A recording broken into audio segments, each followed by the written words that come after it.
निकाय चुनाव पर हाई कोर्ट का बड़ा फैसला, बिना ओबीसी आरक्षण के होंगे चुनाव, सरकार को जल्द चुनाव कराने के निर्देश।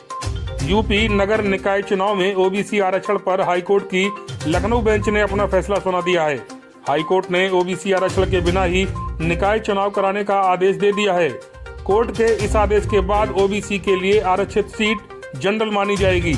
इस फैसले को सरकार के लिए बड़े झटके के तौर पर देखा जा रहा है। इस मामले में 24 दिसंबर को बहस पूरी हो गई थी।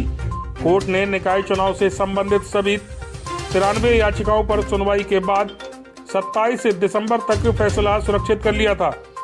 हाईकोर्ट ने 5 दिसंबर को जारी ड्राफ्ट नोटिफिकेशन को भी खारिज कर दिया है। बेंच ने कहा है कि अगर आरक्षण तय करना है तो ट्रिपल टेस्ट के बिना कोई आरक्षण तय नहीं होगा। सरकार को चुनाव जल्दी कराने चाहिए। ये आदेश जज देवेंद्र कुमार उपाध्याय और सौरभ लवानिया की खंडपीठ ने दिया है। जनहित याचिका रायबरेली के सामाजिक कार्यकर्ता वैभव पांडे ने लगाई थी। कोर्ट के इस फैसले के बाद अगर सरकार को ओबीसी आरक्षण लागू करना है तो कमीशन गठित करना होगा। ये कमीशन पिछड़ा वर्ग की स्थिति पर अपनी रिपोर्ट देगा। इसके आधार पर आरक्षण लागू होगा। आरक्षण देने के लिए ट्रिपल टेस्ट यानी 3 स्तर पर मानक रखे जाते हैं। इसे ट्रिपल टेस्ट फार्मूला कहा जाता है।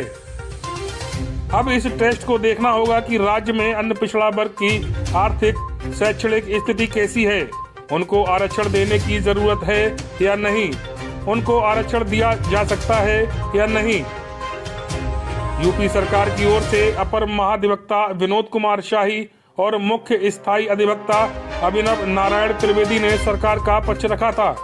दलील दी गई थी कि निकाय चुनाव में ओबीसी आरक्षण एक प्रकार का राजनीतिक आरक्षण है। पहले मामले की सुनवाई के समय राज्य सरकार का कहना था कि मांगे गए सारे जवाब प्रति शपथ पत्र में दाखिल कर दिए गए हैं। इस पर याचियों के वकीलों ने आपत्ति करते हुए सरकार से विस्तृत जवाब की गुजारिश की, जिसे कोर्ट ने नहीं माना। राज्य सरकार ने दाखिल किए गए अपने हल्फनामे में कहा कि स्थानीय निकाय चुनाव मामले में 2017 में हुए अन्य पिछड़ा वर्ग के सर्वे को आरक्षण का आधार माना जाए। सरकार ने कहा कि इसी सर्वे को ट्रिपल टेस्ट माना जाए। यह भी कहा कि ट्रांसजेंडर्स को चुनाव में आरक्षण नहीं दिया जा सकता।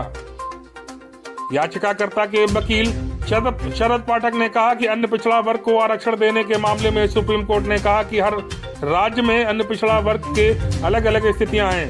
इसमें राज्य सरकार को तय करना होगा कि वह अपने राज्य में ओबीसी को कितना आरक्षण देना चाहते हैं। लेकिन महाराष्ट्र के एक मामले में सुप्रीम कोर्ट ने ट्रिपल टेस्ट का एक फार्मूला दिया। ट्रिपल टेस्ट में साथ ही कुल आरक्षण 50% से अधिक न हो, इसे ट्रिपल टेस्ट का नाम दिया गया।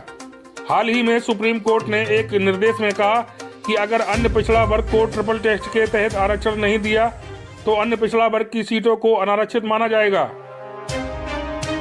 हाई कोर्ट में निकाय चुनाव में आरक्षण पर 65 आपत्तियां दाखिल की गईं।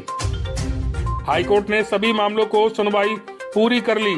याचिकाकर्ताओं के द्वारा ओबीसी आरक्षण से लेकर जनरल आरक्षण तक आपत्तियां दर्ज कराई गई थी। सरकार के वकील की तरफ से 2017 के फार्मूले पर आरक्षण लागू किए जाने का दावा किया गया, जिस पर हाईकोर्ट ने सख्त सवाल करते हुए पूछा कि जब सुप्रीम कोर्ट ने 2021 में ओबीसी आरक्षण को लेकर नई गाइडलाइन जारी की गई है तो उसका पालन क्यों नहीं किया गया। निकाय चुनाव पर हाई कोर्ट का फैसला आते ही एक बार फिर से निकाय चुनाव को लेकर सरगर्मियां तेज हो गई हैं। अब देखना होगा कि निकाय चुनाव सरकार कब तक करा पाएगी।